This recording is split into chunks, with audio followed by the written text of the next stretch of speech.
When I was living in New Mexico, my husband and I would drive to Albuquerque every so often to have a fun mini vacation and visit stores that weren't in the area we lived in. It was a 4-hour drive, but I considered the drive worth it because Albuquerque had Whole Foods, Trader Joe's, and Einstein bagels. On one trip, I decided to sign us up for a tour of Albuquerque. I had originally wanted to do the history tour, but didn't want to walk around during the day because it was ridiculously hot. The other option was to do the ghost tour, but I didn't think it would be much different from the history tour because I've heard from many people who had been on this kind of tours that they were basically just a history tour with stories about ghosts thrown in. The tour started at 8 p.m., so my husband and I got some candy apples from a store nearby and sat down on a bench around 7:30 p.m. near the ticket booth to wait for the tour to start. The tour started promptly at 8 p.m., and the tour guide explained the route we would take and how the tour would generally proceed. The sun hadn't set by the time we'd started out, so the night was pleasant, and nothing about it was frightening or unsettling.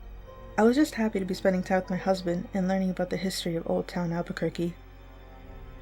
The first stop we made was at a Mexican restaurant. The tour guide directed us to a patio area outside, and I chose the seats in the corner, furthest away. My husband was sitting next to me on my left, and there was no one behind me. All of a sudden, as the tour guide was talking, I felt like something touched my back. I looked at my husband, but he wasn't doing anything.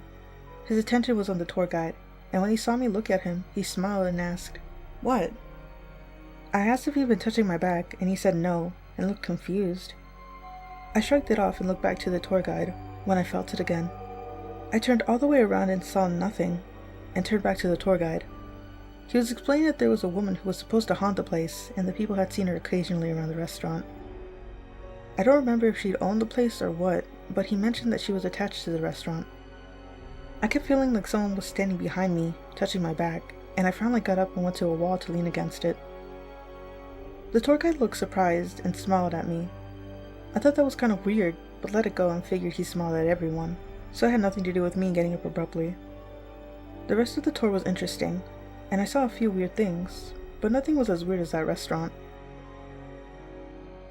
A couple months later, my mom visited me and we were to spend a couple of days in Albuquerque and then go to San Diego for a week. While we were in Albuquerque, my mom said she wanted to see some cool shops, so we went to Old Town. After shopping for a while, my mom wanted to get something to eat, so she asked if we could go to a Mexican restaurant. I didn't want to go back to that restaurant, so I suggested another one. I'd never been to it, but I figured it would be okay. The place the host set us was in a booth, and it was really dirty. There was food all over my seat and on the table, and after waiting for 10 minutes for the server to greet us, we ended up leaving. The only other restaurant around the area that I could see was the one that I'd had the weird experience, so we ended up going there. I figured that it was during the day, very crowded, so I wouldn't experience anything weird. Plus, we were going into the restaurant, so I figured it was a totally different part of the restaurant, and that would make it less likely for anything weird to happen.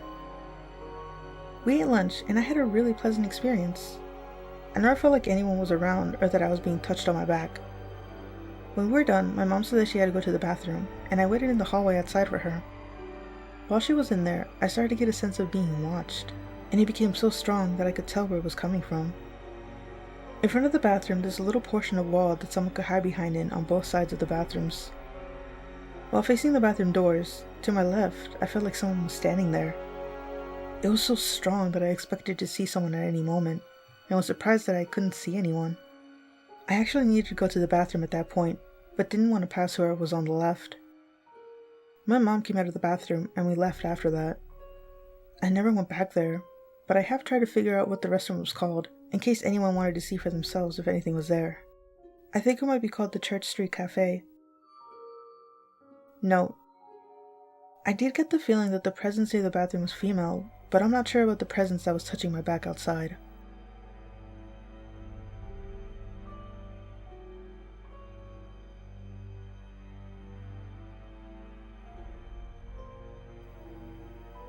So, I was new to meditation, but I really enjoyed the benefits.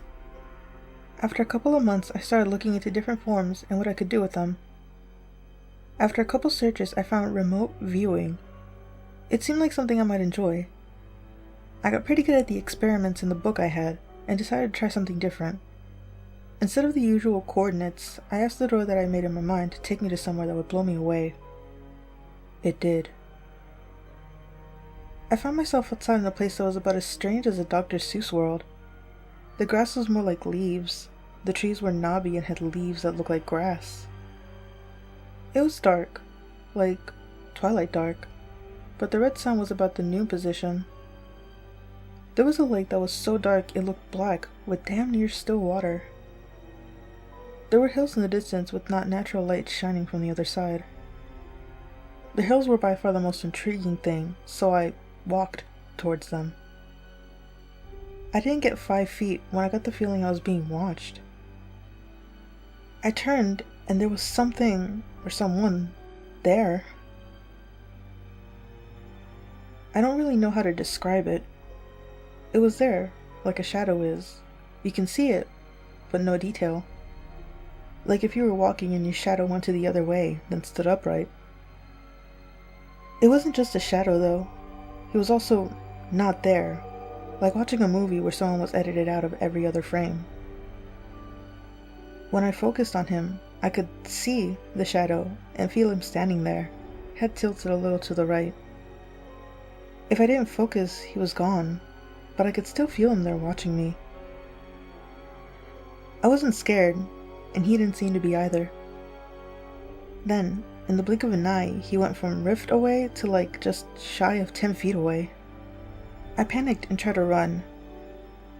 I got less than a foot before I felt him leaning over my left shoulder like a parent or teacher trying to see what you're doing. Then he spoke, and I heard him, not in my head, but with my left ear. I jumped out of my chair wide awake and alone. His voice sounded like a deep gargle. I didn't understand his words, but I know that's what they were. There was structure, a flow, even a tone. It scared the crap out of me. I didn't meditate for about 2 weeks. In that time, I convinced myself it wasn't real. I dreamt it. I still wasn't ready for more exciting stuff, so I went back to my first meditation. It was supposed to relax and open you up. As soon as I got in the zone, I felt him again. On my right, by my bedroom door. Just watching me. I tried closing myself off to no avail. I kept telling myself I was just still freaked out by the dream, and rolled on my left side away from him and covered my head like a little kid. I don't know how long I laid there feeling him watch me, but I eventually fell asleep. I woke up, I don't know how much later, with someone's hand on my shoulder. I thought it was my brother trying to scare me. I grabbed his hand, and it wasn't him. It felt like a wrinkled rubber dish glove that had been soaking in cool water. I let go, rolled off the bed to face him, but nobody was there. This has really messed with my head. I was afraid of meditating and the dark for a while. 3 years. But I want to get back into it. I just need to know, what the fuck happened? And what was that?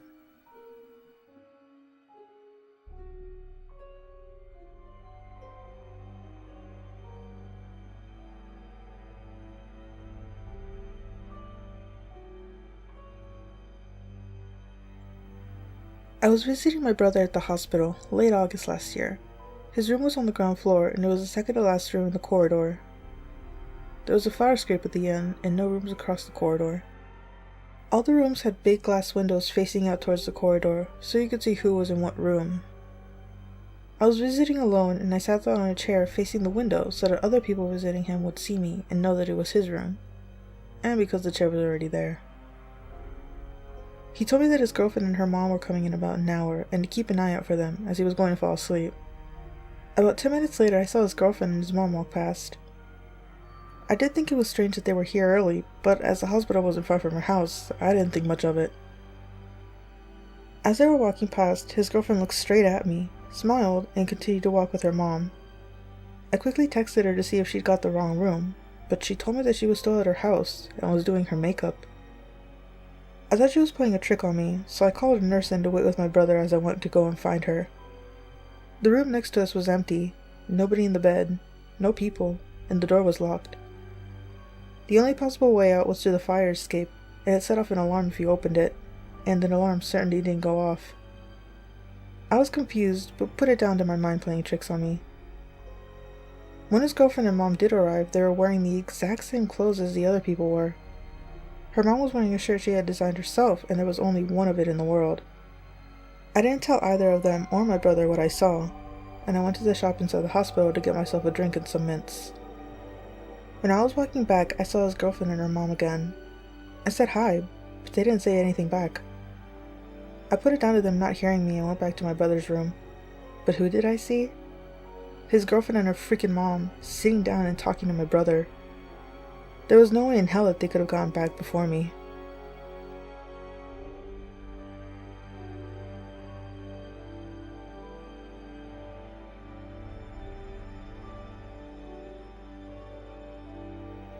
I'm not sure if this belongs here or is even paranormal in the first place, but here it goes. I was talking on the phone with my girlfriend and she was telling me something, but then suddenly stopped. Then I heard whispering. It was counting from 1 to 10, and I listened carefully to hear if it kept going, but it stopped at 10. Then, after a moment, she kept going with her story. After she finished talking, I asked her why she counted to 10, and she said she didn't. We were the only ones in the call, and no one was around either of us at the time, and she swore she didn't count to 10. I found it kind of freaky and confusing. I have no explanation for it.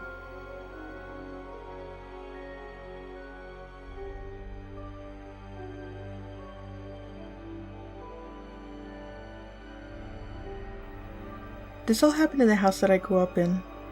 We moved in around when I was 2 and moved out when I was 17. I've got several stories about this house, but I'll start with the little boy spirit. My mom, stepdad, and I lived in this brick house in the middle of a cul-de-sac in a quiet little neighborhood. My parents worked second and third shifts and would often leave me home alone, even at an early age, probably starting around 6 or 7 years old, but it was never an issue. It was a safe neighborhood, and I really just played video games and kept out of trouble. However, even being home alone, the house always seemed to have this "you're not alone" feeling to it. I didn't know any better because I had always lived there and thought that was just a normal thing. For my 6th birthday, my parents had bought me a cat, and that was probably about the time that I began to take notice that things were not exactly normal in the house. Our cat would look around the room for no apparent reason, and oftentimes just stare at empty spots in the room. The strangest thing was she would sit for hours at the end of our long wood floor hallway and just look towards our rooms, even though no one was down there. One night, while my family and I were trying to sleep, I was woken up by a childlike laughing coming from beside or underneath my bed. Being the incredibly brave little kid that I was, I yelled, flew out of bed, and ran to my parents' room across the hall and told them what happened. Years later, they informed me that they'd been aware of the kid spirit for many years and often interacted with him with no issue. He would turn on the VCR and hit play on whatever tape was in the player. They would hear him running up and down the hallway while I was away at my biological dad's house for the weekend, or see him in his little blue polo shirt peeking around the corner of the wall while my mom did dishes. The night of the laughing incident and my discomfort with it led them to research how to help the boy pass on. From what they tell me, they left a lit candle in the middle of the hall and an open Bible next to it during the night. I apologize, I don't know which passage as I'm not a religious person. We never heard from the boy again, so I hope he found peace. But that didn't stop the "you're not alone" feeling. The second entity was more of a watcher kind of spirit. He would never directly interact with us, but you could sometimes seem to catch glimpses of him from the corner of your eye. He was about 6'3" from what we could tell, and it was always just a shadowy figure of a man. Aside from never feeling alone, he was of no harm, but did make it for an uneasy feeling at times. He was just always there. When I was 17, due to some financial issues, we had to move. We were leaving the house that I grew up in behind and leaving the watcher to himself. I only had a few more days left of high school, and my parents were working on moving everything to the new house.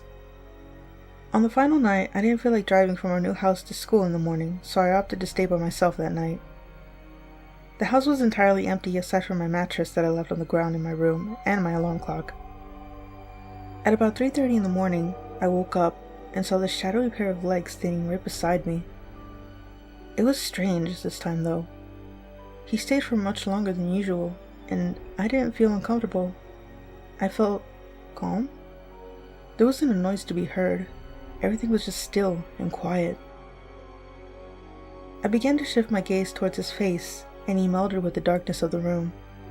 I took a moment and went back to sleep. I told my parents about this when I got home from school, and they confirmed having seen the man several times as well. When I was 20, I decided to take a friend over to see the house I grew up in. The realtor sign still sat there, and the house remained empty. I went through the backyard and went to open the back door. It was unlocked.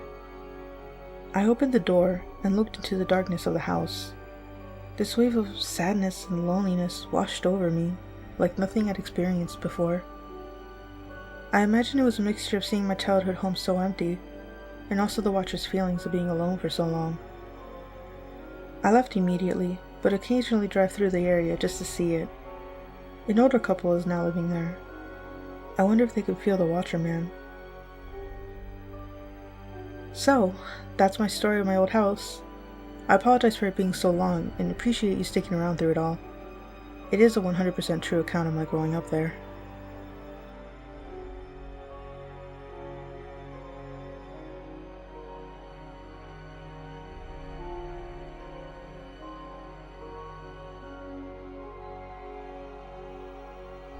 I started dating this girl recently, and she's revealed to me that she's seen and spoken to ghosts. Then she said that she sees them daily. She was at my house the week before, and I asked if there were any ghosts there, because I felt a strange presence in my house several times over the years. She said there were 3, one in the front living room. She thinks he died there a long time ago, and that they want to be left alone. There was another one in the garage that she wasn't sure was a ghost, but an entity, like leftover emotions of anger and rage gathered in an area. Kinda like the goo under the city in Ghostbusters. The third one, she said, was always with me. She said that he's been with me on every one of our 6 or so dates. Now that she's comfortable telling me about it, I ask lots of questions, and generally, I don't believe in psychics or any of that, so I try not to let her trick me into thinking she was right when she asked general answers, and then I gave her specifics. I was very skeptical and very careful. We went through several questions for a few hours, and she began calling out specifics. For example, she called out that he wore leather wristbands, biker boots, and a sleeveless vest. She knew he had a green guitar, and we rode motorcycles together. She knew he had long hair and a mustache. She even called 2 specific tattoos on his neck and upper arm. I never spoke of him, and I knew him when I lived in a different state. None of this is logically possible, and I'm pretty convinced at this point, but it's a hard pill to swallow. I don't think she's crazy. She's very intelligent and well-spoken, holds a high position at work, and a healthy home life. There's no way she could know any of this. And she asked me, "He shot himself, didn't he?" I replied, "Yes." She's also giving me details as to how the ghosts communicate with her, and details about how the deaths, like the Black Robe and Scythe, apparently there's several of them, not just one, enter our realm and take away the freshly deceased. I'm completely shaken and unsure of how to process all of this. Personally, I'm atheist and see it as completely plausible. It's just a lot to take in. Can anyone help me with some advice or other related situations? Thank you all. Edit. I've only known her for a little over a month. My relative had passed away 16 months ago. Shortly after his death, his Facebook and other profiles were taken down. I've asked his girlfriend and one of his best friends if they could give me some pictures of him, but they couldn't find many, or even recent ones, since they all got deleted with his Facebook. There were several new tattoos he got right before he passed away, and those are the ones she called specifically the general shape, style, and exact position on the body. There's nowhere I can see online with pictures of him with his brand new tattoos before he passed. This was when I lived in New York. I now live in Texas. My girlfriend could not have ever seen him before. She knew I rode motorcycles, but she didn't know he did, and he happened to be the only riding buddy that dressed like a biker. She hasn't figured out his name yet. She said she'd like to be closer to me, and closer to him, to find out his name. If she does, I think I'll be convinced.